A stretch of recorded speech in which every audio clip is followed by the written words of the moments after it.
तो दोस्तों कल रात लद्दाख में चीन ने फिर से करंट स्टेटस क्वो को तोड़ने की शुरुआत कर दी, लेकिन भारतीय सैनिकों ने रोक दिया। दोनों सेनाओं के बीच में जमकर जूताबाजी हुई है, लेकिन 15 जून 2020 की रात को गालवान के अंदर भारतीय और चीनी सैनिकों के बीच में जो लड़ाई हुई थी उसमें मारे गए चीनी सैनिकों का नंबर भी साथ के साथ एक्सपोज हो गया है। यह संख्या जानकर आपके दिमाग में सचमुच में करंट लगने वाला है, क्योंकि गड़े हुए सैनिकों की जो फोटो है वो सीधा चीन से आ रही है। जानने के लिए बने रहिए हमारे साथ, देखते रहिए आज की ताज़ा खबर।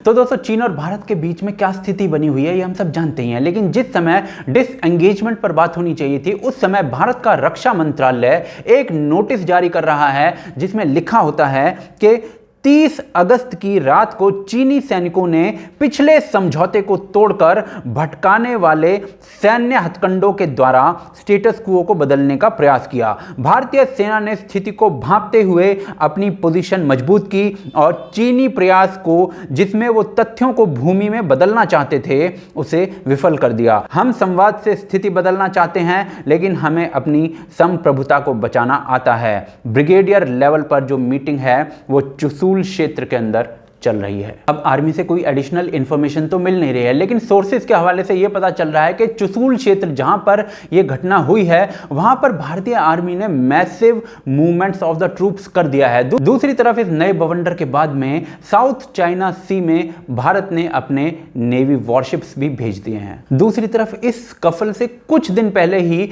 चीन ने अपने J-20 जो फाइटर प्लेन्स हैं वो रीडिप्लॉय किए थे लद्दाख क्षेत्र में। तो यहां से भाई ये बात क्लियर हो जाती है कि भारत के लिए डिसएंगेजमेंट करवाना चाइना से कतई भी आसान नहीं है, और चीनी कढ़ाई के अंदर ना बिना तेल के पकौड़े तलने की तैयारी की जा रही है। तेल तो डालना पड़ेगा। अब सवाल आता है कि क्या भारत इस कढ़ाई में तेल डाल सकता है या नहीं। तो भैया कुछ और चीजें जो हैं वो सामने आ रही हैं निकल कर, जो आपके सर को घुमा सकती हैं। तो चलिए आपके सर को घुमाते हैं। 15 जून 2020 को भारत और चीन के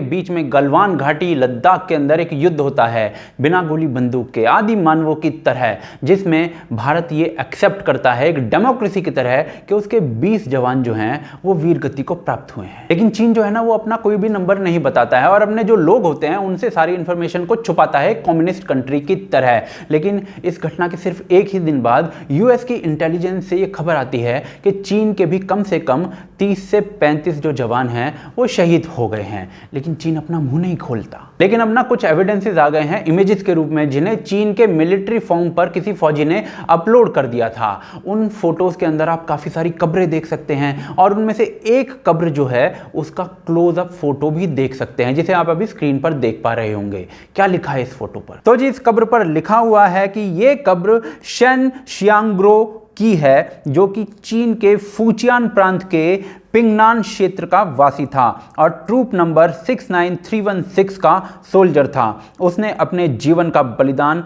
भारत के साथ बॉर्डर पर लड़ाई में जून 2020 में किया और मृत्युपरांत उसे सेंट्रल मिलिट्री कमीशन के द्वारा याद किया गया है। पर ये तो भाई एक ग्रेव है, ऐसे और कितनी ग्रेव है यहाँ पर? तो भाई आप खुद गिन सकते हैं, 90 से ज़्यादा तो क्लैरिटी के साथ गिनी जा सकती हैं और क्लेम जो है वो 100 के पार का है। इस इमेज के अंदर लगाया गया ये जो स्तंभ है ये जवानों को श्रद्धांजलि देने के लिए ही लगाया जाता है। जिन लोगों को ये जो पर्टिकुलर क्षेत्र है ग्रेवयार्ड का वो गूगल मैप्स पे देखना है तो मैं एक लिंक दे रहा हूँ विद कोऑर्डिनेट्स, आप आंखें फाड़ फाड़ के देखिएगा। दूसरी तरफ जिस चीनी फौजी ने मिलिट्री पोर्टल पर ये फोटोज अपलोड किए थे उसको अब जेल में डाला जा चुका है, ऐसा बताया जा रहा है। तो यहाँ से ये बात प्रमाणित हो जाती है कि भाई भारतीय जो सैनिक थे ना वो 20 की संख्या में मृत्यु को तो प्राप्त हो गए, लेकिन एक फौजी जो था वो कम से कम 5 चीनी फौजियों पर भारी पड़ा था। और यहाँ से ये बात साबित हो जाती है कि चीनी कढ़ाई के अंदर जो है वो तेल डाला भी जा सकता है और पकौड़े तले भी जा सकते हैं। लेकिन अब आपको दिखाता हूं कि किस प्रकार से चीन ने इस पूरी स्थिति को छुपाने की कोशिश की। 15 जून को चीन की बत्ती बनी, लेकिन चीन का ऑफिशियल जो बयान आया उसमें ये लिखा गया कि कैजुअलिटीज हुई हैं, लेकिन किस तरफ की हुई हैं उस पर कोई क्लैरिटी नहीं आई। 20 जून को चीनी कह रहे थे कि भाई 0 डेड हैं और 5 जो हैं वो इंजर्ड हैं, बस यही हुआ है। लेकिन तब तक ना यूएस की एक इंटेलिजेंस रिपोर्ट आ चुकी थी, वो कह रही थी कि भाई 35 चीनी सैनिक जो हैं कम से कम मारे गए हैं। अब ऐसे में चीन के मुखपत्र ग्लोबल टाइम्स को कहना पड़ा कि भाई कैजुअलिटीज़ जो है ना वो दोनों तरफ हुई हैं, पर हम कागज़ नहीं दिखाएंगे, मेरा मतलब है नंबर नहीं बताएंगे। लेकिन 22 जून को जो ग्लोबल टाइम्स है उसकी तरफ से ये बयान आया कि भारत के अधिकारी भारतीय नेशनलिस्ट की भावनाओं से खेलना चाहते हैं, चीनी सैनिकों की मृत्यु के नंबर को बड़ा बताकर। आगे वो लिखते हैं कि चीन अपने मृत सैनिकों के नंबर नहीं बता रहा है, इसका कारण यह है कि चीन एस्केलेशन नहीं चाहता। अगर चीन अपने नंबर रिवील करता है जो कि 20 से कम है तो भारतीय सरकार दोबारा से प्रेशर में आ जाएगी। अब इन कोई रिया 500 दिमाग वालों से ये पूछो कि आप भारत सरकार को प्रेशर में क्यों नहीं डालना चाहते हैं? आप गालवान घाटी में या लद्दाख के अंदर यही काम करने के लिए तो बैठे हैं। भारत को डिमीन करने वाले कुछ इस प्रकार के कार्टून्स छापे गए, कुछ इस प्रकार के आर्टिकल्स में लिखा गया कि भारत को अपनी सेंसेस में आना होगा। लेकिन जो सच्चाई थी ना वो अब बाहर निकल कर आई यार, वो सच्चाई जो है ना वो ये है। पर चीन सिर्फ यही खेल नहीं खेल रहा था। जब चीनी सामान का बहिष्कार शुरू हुआ था तो उसके बाद चीन ने एक नया साइकोलॉजिकल वॉरफेयर शुरू कर दिया था, कुछ इस प्रकार के आर्टिकल्स के साथ। भारत को बॉर्डर स्कफल को चीन भारत व्यापार के बीच में नहीं लाना चाहिए। चीन के हथियार भारत से बढ़िया हैं, ऐसा भारत की ट्रूप्स खुद कहती हैं। शंघाई में भारतीय रेस्टोरेंट चल रहे हैं, यह है चीन का मल्टीकल्चरलिज्म। भारत को 20% लॉस होगा चीनी 5G के बॉयकॉट से।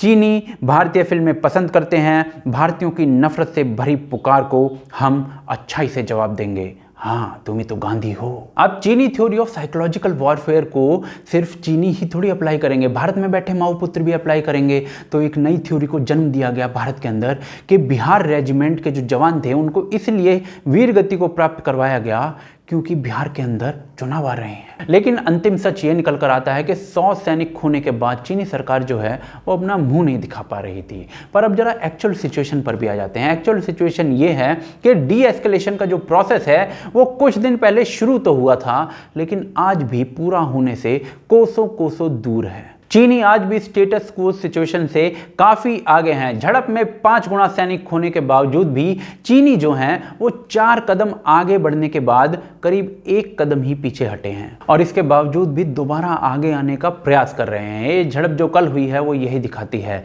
और इसे एक बहुत बड़े रीजन ऑफ वरी की तरह देखा जाना चाहिए। पर अब अंत में ये देख लेते हैं कि चीन ने ये सारा जो विवाद है ये सब छेड़ क्यों रखा है। तो भाई चीन का जो भी पड़ोसी देश है ना उसके साथ उसका सीमा का विवाद चल रहा है। अब इस पेंडेमिक सिचुएशन के अंदर चीन ने क्या क्या किया है पिछले कुछ महीनों में वो देखते हैं। तो जी 10 अगस्त को चीन ने अपने फाइटर जेट्स भेज दिए ताइवान में, जब यूएस के हेल्थ चीफ ने वहां विजिट किया। लेकिन ताइवान के साथ भी ये डांस मार्च से चल रहा है। ताइवानी कोस्ट वेसल्स को डुबाकर by using their Chinese fishing rams. 31 मार्च 2020 को इन्हीं फिशिंग रैम बोट्स जो कि चीनी पीएलए यूज करती है उसने जापानीज डिस्ट्रॉयर्स को टक्कर मारी थी। फिर चीनी शिप वियतनामी बोट्स पर टकराया 6 अप्रैल को। उसके बाद अरुणाचल से इंडियंस को अबडक्ट कर लिया गया। 25 अप्रैल को यह खबर आती है कि चीन एशियन कंट्रीज के गुस्से का शिकार हो सकता है क्योंकि वो साउथ चाइना सी में आर्टिफिशियल आइलैंड्स बना रहा है और उन्हें खुद क्लेम भी कर रहा है। तो भाई जो चीन है ना उसकी भसड़ सबके साथ है। पेंडेमिक के सिचुएशन में सब अपनी पैंट ऊपर करने में लगे हुए हैं, लेकिन चीन जो है सबकी जिप खोलने में लगा हुआ है। लेकिन भारत जो है उसे उसी की भाषा में जवाब दे रहा है। लेकिन इस जवाब का कोई भी असर डी एस्केलेशन कंप्लीशन के तौर पर नहीं दिखाई दे रहा है, बल्कि चीन जो है वो अपनी घुसपैठ बढ़ाने की कोशिशें कर रहा है। अब भारत अगला स्टेप क्या लेगा ये तो हमें नहीं पता, हम तो बहुत भोले लोग हैं भाई।